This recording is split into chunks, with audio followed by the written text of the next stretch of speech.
Hello' everyone, welcome back to my YouTube channel.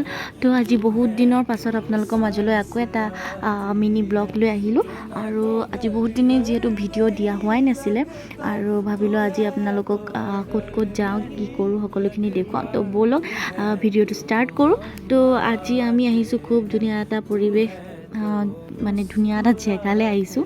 তো জেগাটো আপোনালোকে চাওকচোন, একদম বাহিৰৰ জেগা নিচিনা লাগিছেনে বাৰু? কিন্তু বাহিৰৰ নহয় দেই, আমাৰ ঘৰৰ পৰা বেছি দূৰ নহয়, আধা ঘণ্টামানৰ দূৰতে আছে জেগাটো। যিহেতু খুব ধুনীয়া, আপোনালোকে ভিউটো চাওক। মই যিমানখিনি পাৰোঁ ভিডিঅ' কৰিবৰ কাৰণে ট্ৰাই কৰিছোঁ।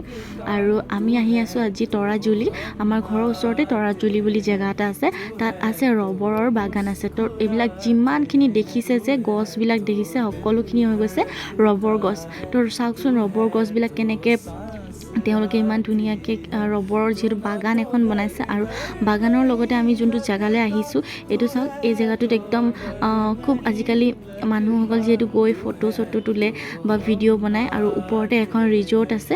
তো আমি ৰিজৰ্টলৈকে যোৱা নাই, যিহেতু আমি বাগানখন চাম বুলি আহিছিলোঁ। আৰু চাওক কেনেকুৱা প্ৰচেছ দি যিহেতু ৰবৰবিলাক উলিয়াই। যিমানখিনি মই ভালকৈ নাজানো বাৰু কেনেকৈ কি কৰে, কিন্তু দেখা মতে আপোনালোকে চাব পাৰে গছজোপাৰ মাজে মাজে এনেকৈ কাটি থৈছে, কাটি পেলাই প্লাষ্টিক বান্ধি থৈছে। আৰু প্লাষ্টিক বান্ধি তলত অলপ কুৰুকাৰ নিচিনা এটা দি থৈছে, যাতে তাত চাগে ৰবৰৰ যোনটো আঠাটো তাত পৰেহি চাগে, মই যদি ভুল নহয়। আৰু আপোনালোকে যদি জানে জনাবচোন দেই, কেনেকৈ পৰে ৰবৰৰ এইখিনি, মানে আঠাখিনি কেনেকৈ ওলায়। তো আমি সেইখিনি চাই মেলি আহি গ'লোঁ। আহি এতিয়া ঘৰৰ ফালে আহি আছিলোঁ দেই। যিহেতু আমি পথালি পাহাৰ ছাইডৰ ফালে গৈছিলোঁ, আমাৰ ইয়াৰ মানুহে বুজি পাব মই কোনফালে গৈছিলোঁ। তো সেইটো ছাইডে গৈ আছিলোঁ। আৰু গৈ আমি সেইখিনি চাই মেলি অহালে অলপ সন্ধিয়াই হৈ গৈছে। তো আপোনালোকে ভিউটো চাওক, কি ধুনীয়া লাগিছে। আৰু ৰাস্তাতে আমি প্লেনিং কৰিলোঁ যে মীনা বজাৰ যাওঁ বুলি, মীনা বজাৰ মানে মেলালৈ যাওঁ বুলি। তো মেলা আছিলে লখিমপুৰত, আৰু মেলাত আহি পোৱালে আমাৰ অলপমান লেট হৈ গ'ল, যিহেতু ৰাতি হৈ গৈছে। আৰু চাওকচোন একদম মেলাত কেনেকুৱা পূৰা ভিৰ হৈ আছে। যিহেতু মেলাখন বহুতেই ডাঙৰ আছিলে, আৰু আমি ভবা নাছিলোঁ যে ইমান ডাঙৰ মেলা হৈছে বুলি। আমি ভাবিছোঁ অলপ মেলালৈ, যিহেতু বহুত বছৰ হৈ গ'ল দেই আমি মেলা যোৱা নাই। আৰু যিহেতু আজি ভণ্টি আহিছে, তো তাইৰ লগত আমি কেইবাজনীও ওলাই গ'লোঁ, ভণ্টিহঁত সকলোখিনি ওলাই গ'লোঁ।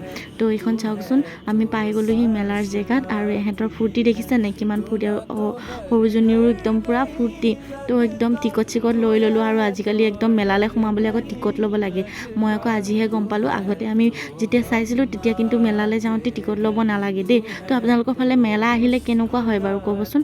আৰু ইয়াৰে যিমান মানুহখিনি আহিছে নগাঁৱৰ ছাইডৰ মানুহ হয়। তো আমি যিমান টিকট কাটিছোঁ, তেওঁলোকক সোধোতে নগাঁৱৰ ফালৰ বুলি কৈছে দেই। তো চাওকচোন, বহুত ডাঙৰ মেলা, একদম বহুত ডাঙৰ মেলা। আমি গোটেইখিনি কভাৰ কৰিব পৰাই নাই, কাৰণ আমি পুৱা বহুত লেট হৈ গ'ল। আৰু অহালেও আমাৰ বহুত দেৰি হৈ গৈছিলে।